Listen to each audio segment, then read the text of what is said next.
Hi everyone, thanks for joining us for the start of the business track session.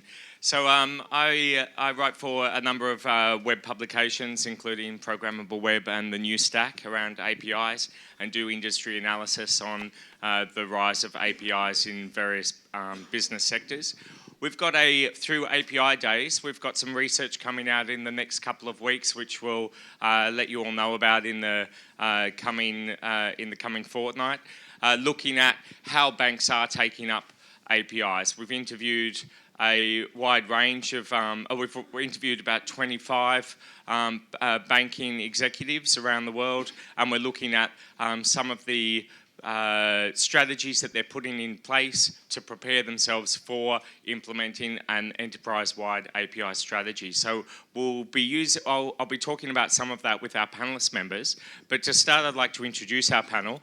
We've got 3 banking representatives, and then Mark being able to give some feedback from a vendor perspective. So I'll let the panel introduce yourselves, starting with you, Carlos. Hello, my name is Carlos Kuskowski. I'm the head of open platform in the engineering department. My name is Marissa Poletto. I'm working for Erste Group, which is a large retail financial institution in Austria with operation in 9 countries in Central and Eastern Europe. We have about 15 million customers across the region and a market capitalization of about 11 billion. I'm running the research and development unit of the group, and I'm the product owner of the first 2 products we are launching on a group scale that are built on top of our API infrastructure.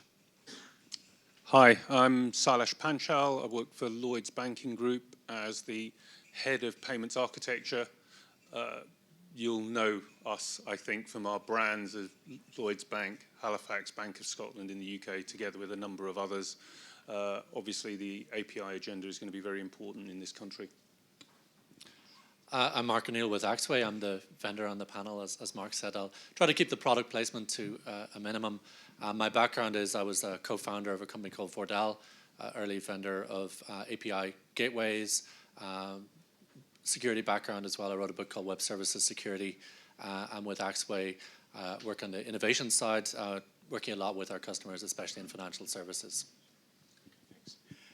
Thanks, everyone. So to get started, what we've done with the research that we'll be publishing is we've found that there are sort of 5 pillars for a bank's API strategy. Now, and it's very similar to what we've heard in some of the talks this morning. So the first pillar is about reorienting the IT architecture. So some are doing what we saw with from ONeill's presentation, where they're building a ROAST API. Some have got a JBows environment where just a bunch of web services, and some are actually building a REST API interface on top of their SOAP services or on top of their legacy infrastructure. Where we're seeing some of the leaders do something different is where they have a build and replace program, where as they're going forward with their REST APIs, they're using that as an opportunity to then decommission some of their existing legacy infrastructure and sort of modernize as they go. So I wanted to ask, maybe first of all, around that sort of architecture, how are your banks responding to it? What's some of the architecture issues from what we heard from ONeill, and Mark showed some ideas around a 3-speed IT as well this morning. Can we just get some general comments about how your bank's implementing that? Well, it's a really difficult strategy to try to create some new REST API on the top of legacy system. In BBA, we started 3 years ago, or more than 3 years ago, and we start with 2 different ways. One way, we try to create non-critical API, like post-messaging APIs and location APIs, and we create from zero. And also we create an internal API developer center, an API manager, to try to experiment with our internal developer and try to learn. And in the same time, we start creating in the top of the traditional service layer that offer to the mobile application and also web application. We try to create a new layer of REST, modern REST API, because in BBA we have pre-service since 5 or 6 years ago. So we have a mixed strategy. Now we are trying to, our next strategy is try to have the same service for official application and for external developers. Okay, we'll come back to some of that in a bit. Also, just a quick follow-up, Carlos, as well, is then are there any obstacles around because people are unsure of the costs that are involved with adding this architecture, or is costing been an issue as far as trying to even just win the argument to reorient the architecture? Yes, it's always difficult to explain to the traditional IT department because they don't understand why we need another a four layer, no? But when we try to explain that the most important thing in this kind of product is the developer experience, and with the internal or traditional REST API or SOA API, we didn't think about the developer experience, so we need to change that. And also, you need to put another system like API manager to try to monetize your APIs. So you need to take in account the billing, the accountability, this kind of thing. So one time you explain, the first years it was so difficult trying to explain to the architect leader why we need to launch another team. But after 1 year, we have the same strategy in our minds. Regarding your first questions, right, so what we did is we are coming from a situation where we have little API just using the kind of wrong way. When we were being founded as a research and development unit in middle of 2012, the first thing we did, we had a meeting with the IT people. We talked about several thousand people. And I went into this room. You know, my background is not IT. I'm originally a designer, and I always did strategy. I went into the room and I explained in a very naive way that actually what we need to do, we need to build a bridge between backend and frontend and say, look, you expose your things, we take them and we do whatever we want. Which is actually the very general concept of an API. And the first answer I got from my colleagues there was, yeah, you kids better don't touch that thing. You give me good ideas, we make them possible. You know, that's kind of the approach.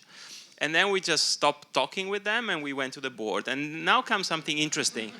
The interesting part was the following. The board doesn't have any idea. They're not there because they know what an API is. The other reason brought them to the board. But what we did actually, we built a software. Actually, we built a prototype of a business concept, like an interface. We went to them with that interface and we told them, do you like that? They got really hot. I said, I want that tomorrow. And I said, okay, if you want that, you need to do that thing. Which is exactly what they understand. Okay, well, then I'm going to put some millions on the table in order to get that interface. And if that million are used to make an API, that's fine. Of course, our IT colleagues were a bit frustrated because then they came to us and said, listen, we tried to get money from building an API since many years and they never gave us the money. They always say, APIs, what is that? Do we really need it? Can we do it later? Because at the end, you're right. It costs money to actually expose a piece of information which is actually already exposed. We are already using that information. It's just done in a better way. So understanding and doing it in a better way to make better service or to allow more people to use the same piece of information is intelligent, is a bit sophisticated for them. I mean, board members are not that sophisticated to understand that. Huh? I think BBA is a special case. I love what his CEO going around and talk about it, but probably he's alone also in his board. Maybe the other is... I remember trying to explain to the board why GitHub is so important, and the CIO didn't understand at the first moment anything. After 5 minutes, they understand why, but it's so difficult to explain this kind of products, of technology products. So in this case, my strategic background came very handy because we need to find a strategy to convince someone to put money on the table to do something that potentially on a long term can have a business impact on their business, on their brand. And I think what happened the last 3 years was that this strategy was proven right. They actually invest quite a lot of money on that. How's the situation at Lloyds? Okay, so we have many APIs, thousands in every format that you can imagine. But our approach in this new context needs to split public and private concepts, so we're concerned with both. So it's really important to have that distinction. The other part is we started from a customer perspective, okay? So the goal of the exercise is we identified a number of important customer journeys that is going to make the customer feel that they are using the best digital bank and having the best possible customer experience. So that is our bar. Everything else doesn't matter. So they can have that digital experience across any channel, any experience, so we can review what do our customers prefer to interact, in which channel, across which journey. That logically drives you to the point of needing an API layer across the core. But you don't need to, and our strategy isn't to, entirely surround the core, but you've got to identify those APIs that are critical to the right customer journeys that are going to return the right customer value. And we need to build those in parallel to our existing, and then eventually the migration process will occur. But it's driven by the customer experience and driving the right customer value right from the get-go. It's interesting that you say that, because the second pillar that we've looked at as far as a successful API strategy with banks is about building internal support across departments. So it's partly what Mark was saying about trying to bring business and tech people together, but beyond that, it's also about selling the API potential to various departments, because quite often the executive is coming in and giving a nod to some APIs, but then there's a whole departmental mid-management level that's got their own responsibilities who know that there's this global goal, but then aren't ready to implement it in their own department yet. So then those who are charged with implementing that executive, normally some sort of bank innovation or someone in your sort of roles, then they have to then go around and sell it. So I want to follow up on some of the points that Silas and Marissa have mentioned with that. But then one of the things with that is that what I was finding with speaking with different banks is the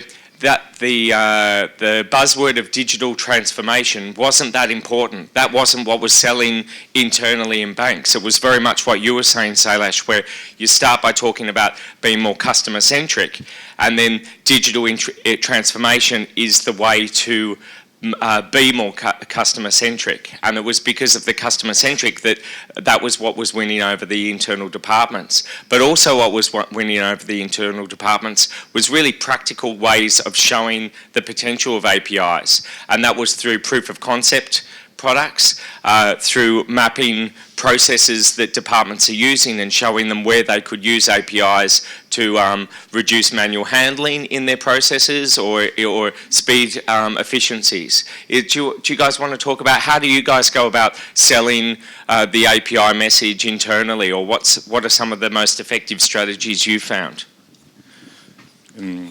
Carlos, do you show your smart light and say, look, this is what APIs can do? No, I also try, but that we could go fast and with less budget if we have a real internal developer experience with documentation, with use example application and in different code.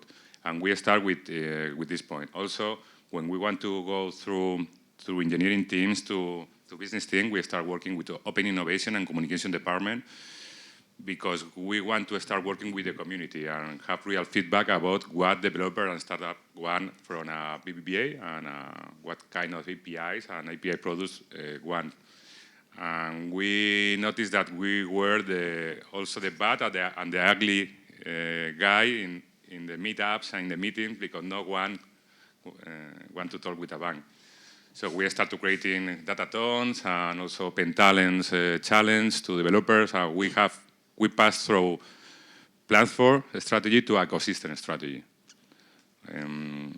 Yeah, and I'd echo certainly the importance of hackathons.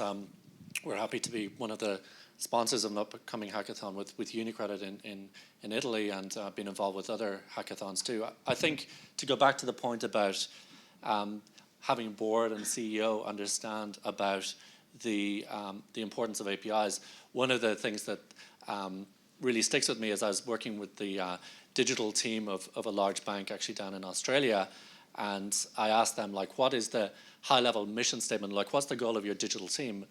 To Mark's point, it's not, we're doing digital transformation for the sake of it. They explained that the point of their team was so they could, as they put it, innovate at the speed of customer expectations. So they gave the example of people on their board and their CEO saying, Apple's going to come out with their Apple Watch. At that time, we want to be ready with an app for this. How do we make sure we're ready for that? That's something that people understand, and then to link that back to, well, in order to do that, you have to have this API layer in place. That's the foundation. That's the foundation that allows you to have these ways of having customer experience. So it's not digital transformation for the sake of it, or indeed APIs for the sake of it, but it's about enabling that innovation, enabling customers then to have new touch points, new ways of experiencing the relationship with the bank. Silas, did you want to add something? I'll just, an API conference, like I said, I think there are many, many APIs, okay?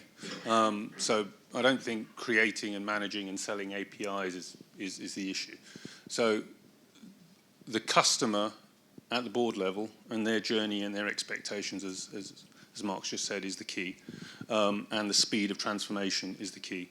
Digital, in many organizations, as like ours, is a vehicle for transformation. It's a cultural change. It's not a technology issue. Speed of development, speed and agility, customer centricity is not a technology problem. It's a people and a cultural problem. Okay, and when people get that, and then they get behind it because the board have said we want to make life better for our customer, then it's quite an easy sell at whatever level in the organisation that you have. And then the individual API, to be honest, whether it's a REST API or it's an MQ API, I don't care. Yeah, as long as it's well documented, it's reusable, it's secure, it's available. And it's resilient, that's what matters with an API. And then, fundamentally, how you join it up for the customer journey is the key. In this point about customer, I think it's not the matter of this panel, that I'm not sure if our customer want to use our official application. I think this is the difference between public and private. But okay, so I think spoilers. You're getting into the next couple of pillars here. But just to sum up on that point, though, so we've heard actually 3 techniques that people can use here. So one is doing some customer journey mapping to be able to show then how an API will be able to have a bank walk with the customer through their needs and meet their expectations. And then we've got some proof of concept designs and some building up some simple mock-ups that demonstrate the potential of new products and new approaches to services. And then we've also got the hackathons, which sometimes might be about, as Carlos has said, sometimes it's about letting developers know that banks are interesting and that they're okay to work with again. So then let's look at the third and the fourth pillars in the research we're looking at. One is designing your API. If a lot of the banks that we spoke to are really focused on the architecture and then internal APIs, getting their internal APIs right. The leaders that we spoke to are building their internal APIs in such a way that if they later choose to open them up to partners or public, then that's a matter of like flicking switches almost. That the API has been designed for a future audience, which goes to Silas's point about documentation being in place, security and identity management being in place, so that then you can set those provisions later on down the track when it's exposed more globally. So that's the third pillar. And then the fourth is having a developer experience mindset. So making sure that your APIs internally are something that your internal developers are interested in finding out about, that are easy to find out about, that there's some sort of portal or some catalogue that makes that possible, or access to people.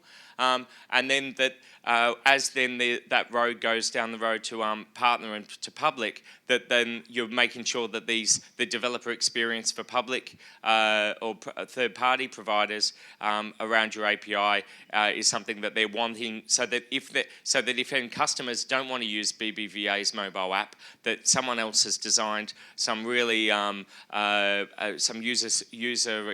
high user experience app that accesses BBVA's products. Do you guys want to talk about the idea of like building APIs for an eventual external audience, and then also talking about how important is developer experience, or some of the strategies? We've heard a couple, but a few more. Maurizio? There are lots of things. Yeah. Go. Yeah, right. Regarding the first thing,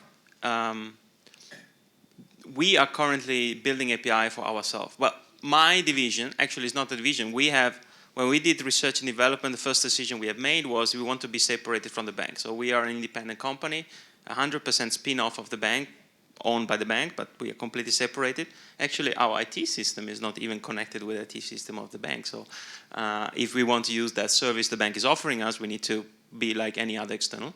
So, and regarding your question before, selling the concept is done already. In our case, it's over. No one is questioning that anymore. A big machine has started, and normally when a big fat machine starts, no one can stop it. It's over. And now there are two challenges ahead. The first one is to convince security, legal, and compliance to open up that platform to someone else. That's the first challenge, and all of you will deal with that issue if you're working in a large bank. So that's a big challenge. And then there is a second challenge, which is something, unfortunately, any vendor in this room can help us, is to bring data into this API layer. Because, building an API is relatively simple, right? The problem is to bring data on that place. And the data has been stored in our banking system or in our infrastructure so deep down in such as, very often we are looking for data, Wolfgang, which is here with me, they are looking for data which has been done by someone who's went to pension. How do you find out how he put it? It works, so no one touch it, It's like a big thing. If something works, don't touch it, because if it doesn't work anymore, we don't know how to fix it. So as long as it works, don't touch it. But now that you need to take that piece of information and expose it, how do you find where it is? That's the major of the work, and no vendor can help you on that. There is no way. You need to get the knowledge into your organization. You need to find out who know where the things is, and you need to talk with them and figure out what is the best and more efficient way to bring that to a level that you can abstract it. And these are the two challenges we're going to have later on. And these are, in my opinion, the real challenges, because only if you solve these two problems, you will be able to monetize the complete story. Otherwise, it becomes a nice exercise, as you said, but it's becoming irrelevant. So to make it relevant, you need to find a way to monetize it. And monetize, I don't mean making money with. I mean, for instance, developing an app in half time. This is already a monetization. Or, for instance, being able to deploy to a system twice a month instead of twice a quarter, or instead of twice a year, like many banks are doing right now. And this leads to the third challenge, which is keep the API up and running all the time. Oh, this is a nightmare. It's nearly impossible. Why? Because the API relies on services, which are in the bank, that actually gets deployed regularly. And every time you deploy something, you always have a problem. And as you are in production with that service, means the first thing you need to do, you shut down the API, you fix the problem, and you shut it up again. But there are other 20 people, external and internal, working on that API. So what do? Going for a walk? They can't. So keeping the thing up and running, at the moment we are, I think, 80% of availability. We have a deal with IT who say, Monday we deploy, so please don't work, do something else. That's okay. But we have some of our partners bank or some other banks which actually have a problem that you never know when the system is up and when the system is down. And you're paying quite expensive developer to work on a system, but you don't know if it's up and down. And these are the challenges in front of us. And that's what we are heavily working on. Can I just, I think there's two bits here. It depends on which country in Europe you're in and what your customer expectation is in terms of how they free services at the point of entry, whether it's added value accounts. In Europe, you've got different charging models, etc. Commercialization tends in the UK to be restricted to the commercial transaction bank, so you need to join the retail and the commercial parts together. You've got public and private pieces. As soon as you, and in my head, there's a strong clarity around keeping the public and the private separate simply because of the data risks. Yeah? So it's all great to say, oh, we're going to expose our data, but as soon as that developer goes off and decides to put it in an insecure place, there ain't nowhere else they're going to come knocking on the door but us. Okay? And when a developer wants to make a faster payment in the UK, they're a Lloyd's customer. That customer gets uptime the same as if he's using our core banking platform or any other platform. So for a Lloyd's customer, whether he's using it through some, random developer somewhere out there because they're providing him with a better, UI or something else that we can't do it, ultimately our commitment is to our customer, and that customer needs to be serviced, and that API can't have any less resilience simply because it's a public API or not. And so, we have to tackle all of these, keeping our customers' data safe, keeping our customers' APIs and the services they use up and running. These are the tough questions, and in the UK we've got, the HMT is running an open API project and an open data project with some very hard deadlines. So these kind of questions in the UK will be available to our customers, in a very short order of time. So this isn't, optional. Existing business models are going to be challenged through PSD2. Yeah, so a lot of people have got app stores out there, developer communities, all of these things out there. And as they migrate over to PSD2, and the fundamental act of making a payment or checking a balance becomes effectively a consumer right through legislation, yeah, everyone's business models need to get challenged. So this is a real turning point for the whole industry. This is why there's so much interest in APIs, but the really hard questions have yet to be answered. And to echo what Silas just said, I think, and Marissa as well, that the hard questions often are about data. It almost becomes a philosophical question. If you look at an API that's designed to access data, looking at that, if you think, we often get asked the question, when you say you're managing APIs, when you say you're securing APIs, what are you securing? Because the API is an interface into data. It's coming from existing systems. The data itself has to be secured. So looking at the API with the data going through it, you also have to think about securing that data. So I think that's something that's often forgotten in, let's say, discussions about API design, that the API ultimately is an interface into what's behind it, and you have to think about uptime, as Marissa said, being able to honor SLAs, that's also the way of selling that technology up at that level, but also ensuring that when you're managing your API, you're not just managing the facade itself, but you're also managing what happens if what's behind the API isn't behaving or isn't responding in time, and not having the system as a whole not be responsive when that happens. I totally agree with the point that the legal risk and compliance is one of the most difficult ways to try to create a real business. And also another problem for us is to try, as you say, the availability of your service. As a bank, sometimes the application doesn't work, but the developer that is used to work with systems like Amazon, Azure, Braintree, Twilio, another company, they expect up than 99% of SLA, and it's very, very difficult as a bank try to offer the same experience to the developer.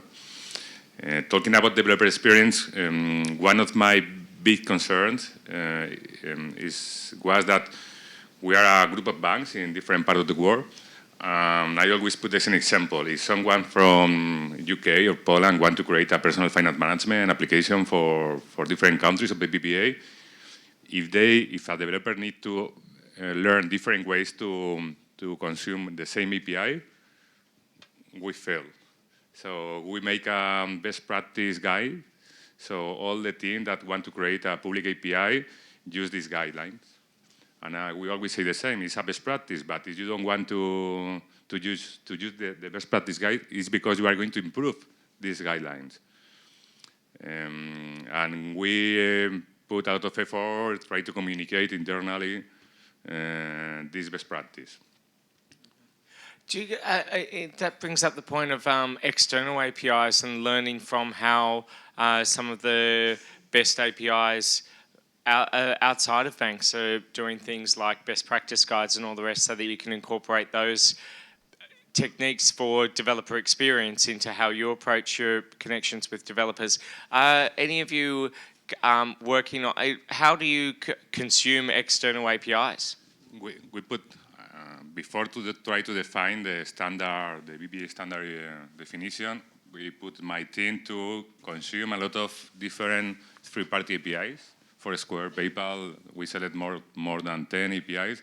And after that, we try to create a report of what we like from these APIs and why we don't like. And also trying to look to the standard, to the government standard, and also to US and UK. We try to define the right developer experience. We, as an industry, in banking, specifically in the UK, we've developed recently things like PayM and CAS. So effectively, if you imagine the central infrastructure is being developers and the banks are the developers to that, okay? The things to realize is the standards out there, the difficulty with them is API is not a single thing. It's an orchestration, very complex customer transaction, non-repudiation, security. So it's not just here's a WSDL, away you go. Here's a JSON schema, away you go. Yeah, hugely complex artifact of technical understanding and understanding the business context in which it can be used and when it can be used and when it's appropriate. You know, so I was interested in the conversations up there on how you set the protocols up. So we've done this, and the challenge is that you need to do this. If you can imagine the number of committees we had to go through to try and standardize it just across the major UK banks, to try and do this across tens of thousands of developers out there in the wider community, to establish what best practice looks like, the sharing, the reliability, the correctness of the API. You know, it's one thing when you're one bank trying to do this. The challenge that we're going to face in the UK, and with PSD2, I'll say that again, is establishing this common standard at an industry level, the governance. Yeah. So if you're a bank and you're publishing an API and you've got 300 developers, you know, and you decide, oh, our core banking platform needs an upgrade, we better change some APIs because we've got some new features, and you decide one-to-one to share it out with the public, maybe not a great idea, because effectively you're going to couple your core with you know, hundreds of developers and their solutions. So you need to create that decoupling layer. But effectively, how you manage that as an industry is going to become our problem. You know, common standards across financial services, across data standards. If we don't manage this very carefully, you're going to have thousands of developers, tens, hundreds of thousands, who develop the entire community. So, you know, success for us looks like, you know, potentially developer communities spending trillions of pounds, you know, in billions of transactions across, you know, an Apple store's worth of hundreds of thousands of apps in a few years' time. That's what we're aiming at. This isn't, you know, a small community of hackathon jockeys. Yeah? This is financial services. Let me raise a flag for all fat banks represented here by me and Carlos. We are the old fat, very slow, don't move. In the last 2 years, we had negotiation, actually we are still in negotiation to get services from PayPal into our system, from iTunes to be able to offer our customers iTunes voucher cards and all this stuff. And the first thing we tell to those guys is, okay, give me the interface, give me the API, and I hand it over to my developers, and they look at that, and they normally come back and say, that's pretty old shit. That's what they tell me. Don't expect that those, I mean, Google Maps is great. I mean, it's easy to use, and in 1 day you can build something up. But what we get from the people who are supposed to be on the top of the trends, the PayPal API, they just released one right now. Actually, has been promised a new API since 1.5 years. Now they finally release it. We did not get it yet, but it should come in the next days. But the one we got before was rather old piece of crap. And it was very complicated simply to get your account balance. So, there's anyone from PayPal here? No. Right. Which is nothing wrong with PayPal. It's no wrong. I mean, if you look at the old interface from PayPal, it looks like being in the 90s. So even that work, they did a great job right now. But still, the things are moving. The complete industry is moving. It's not just some guys are slow and bad and the other guy are great and actually offering great stuff. There is mediocrity around, and everyone is trying to move and progress as fast as possible. Of course, they are faster than us. Sometimes we are faster than them. And at the end of the day, the complexity we are handling here, handling, we handling, is much more complicated to most of the startup out there who claim that they're going to be the banking of the future. Because honestly, and now I want to, handling a credit card, one bank account, and that's it, is a rather easy game. Start to put together one credit card, actually two, one current account, actually two, 3 saving account, an investment account, and try to orchestrate the game between them. Then it's becoming interesting, also from the user experience point of view. Doing it with one account where you know that all the money comes from there, and without considering that maybe someone has saving somewhere else or whatever, it's getting easy. Yeah? I'm not saying it's easy, but it's much easier. So yes, we are major banks, and we are large and we are slow, but also we are dealing with complexity, which if we are doing it right, it can give great reward to our customer, I believe. To quickly echo Marissa's point, it's interesting because there's a famous pure play credit card processing API vendor, that startup that I won't mention, but they're often held out for the success of their API, but often and not from the stage, but people will say that their API design is awful. It's horrible. But the interesting thing is they still have a lot of success. And it always brings to mind the old question, like, why do people rob banks? Because that's where the money is. Like, if you want to integrate with PayPal, I hasten to say it's not PayPal that I'm mentioning, but they have an API, and then if you want to integrate with them, you have to use the API. So I think a lot of good effort is put into API design, but also I used the example of the Dun & Bradstreet portal. The documentation and examples are just as important as well. So that often people have to use your API design because they're part of your ecosystem, and to provide those type of examples is good. Marissa said APIs, the whole API train is like a big fat thing at the moment, but a few years ago we had SOA, also a big fat thing.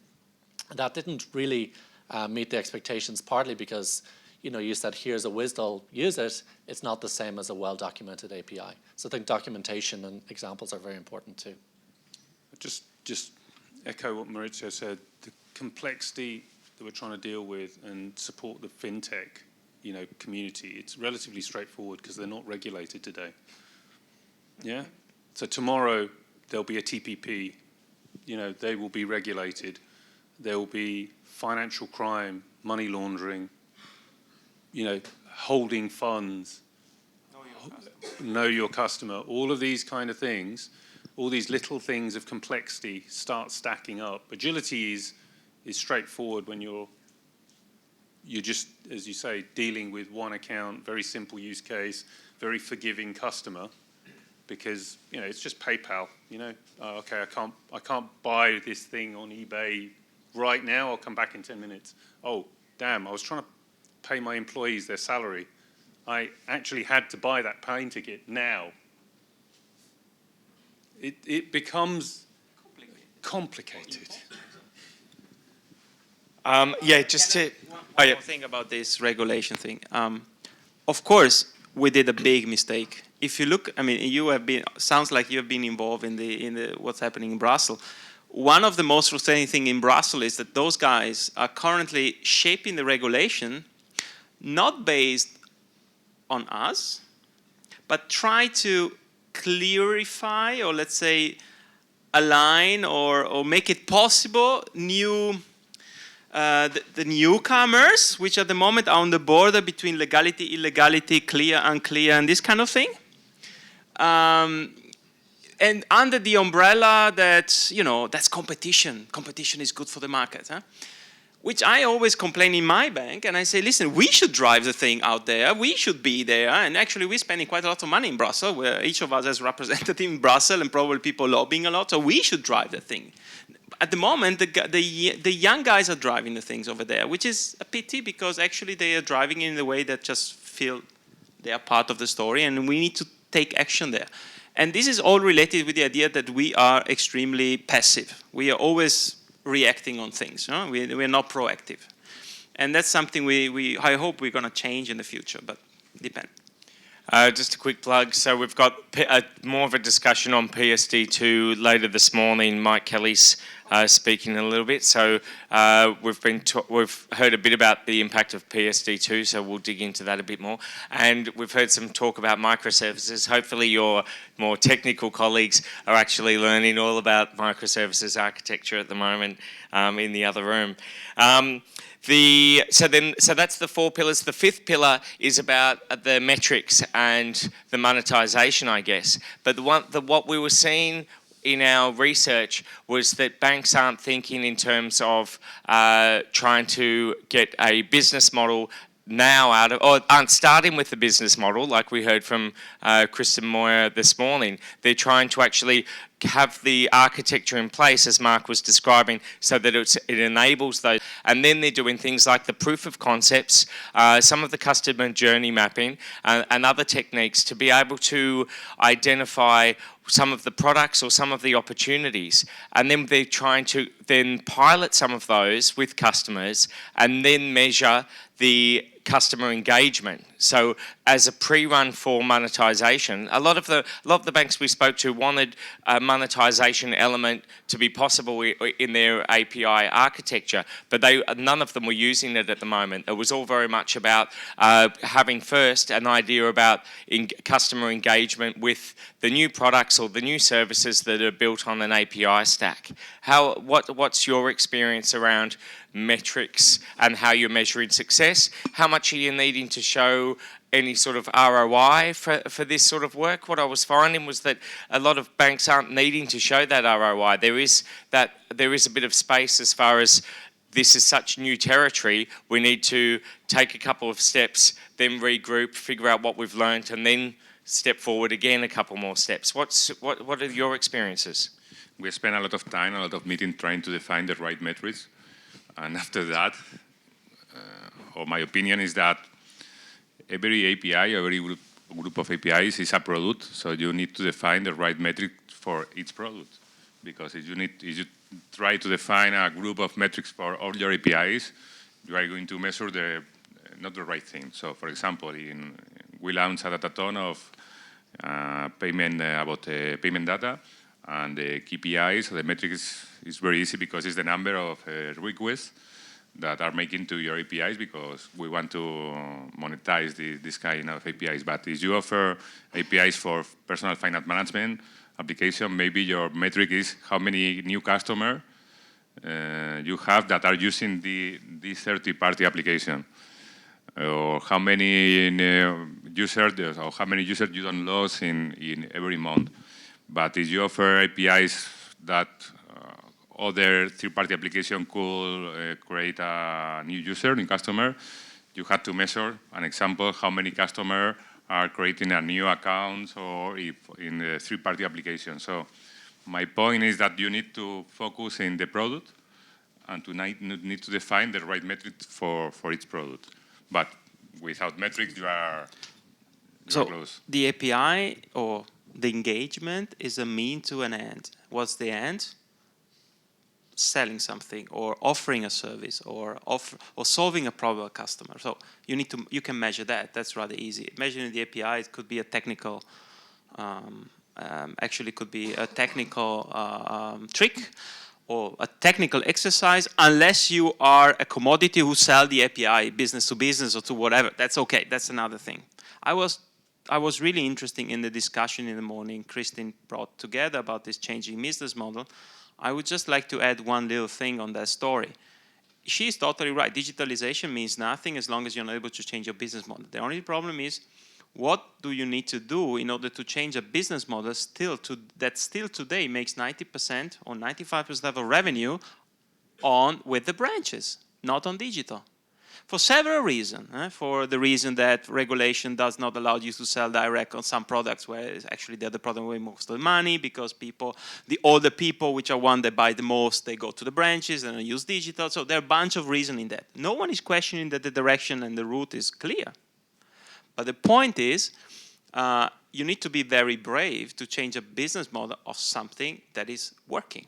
And at the moment, banks are under attacks and think it's bad and bad and bad, but actually it's still working. We still distribute bonuses. Our guy is still making good hell of a money.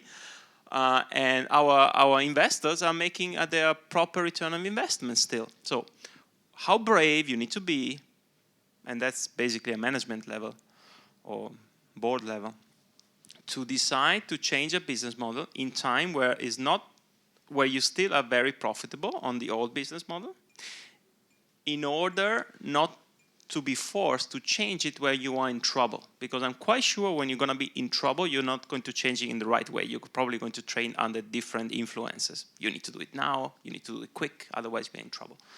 And that's really a maturity that not all the bank has. I'd just say, on success, this is customer engagement, okay? This is what this is about, yeah? So, ultimately, our customers want the best experience. We need to provide the best experience. Why are we investing in all of this? Because we want to give them the best experience. If we can't provide it, then someone else should be able to give it to them. Ultimately, though, customer and our revenue is going to be based on trust. Ultimately, we are a bank, and we need to do the bank things really, really well. The channel bits is something, and we can get distracted on that. So I think we need to, as banks, always look after the customer, their interest, and maintain their trust, because then they will keep their money and their funds with us. And the risks associated with that and the management of that is what we do, and that's our core business.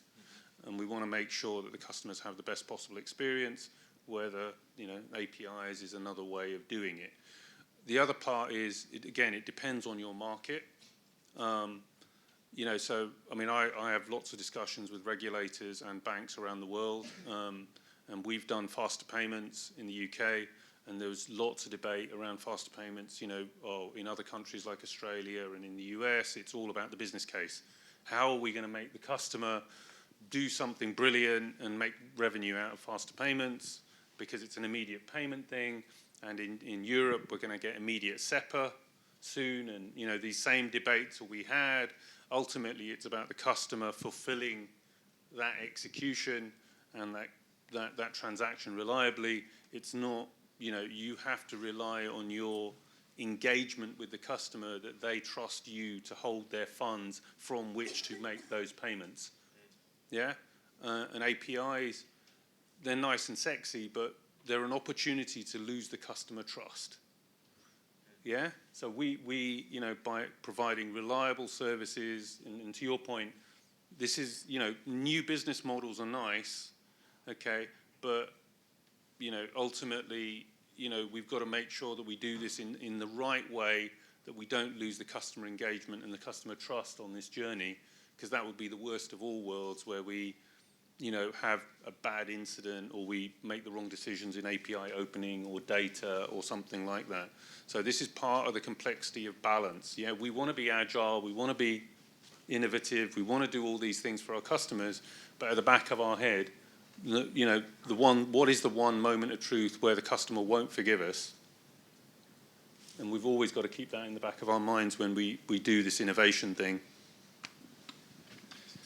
Yeah, and just very quickly, the Silas brought up security at the very end. I realize we have 2 minutes left, but as he said, a good way to lose trust is the security incident, and that's something as well that I find with banking often, that getting the security folks as well involved, whatever about digital and integration, that's also very important. And Chris Swan has a session on API security later in the conference, and I think that's maybe a bit of a wet blanket to throw on APIs, but it's still very important when you're thinking about exposing data, of course.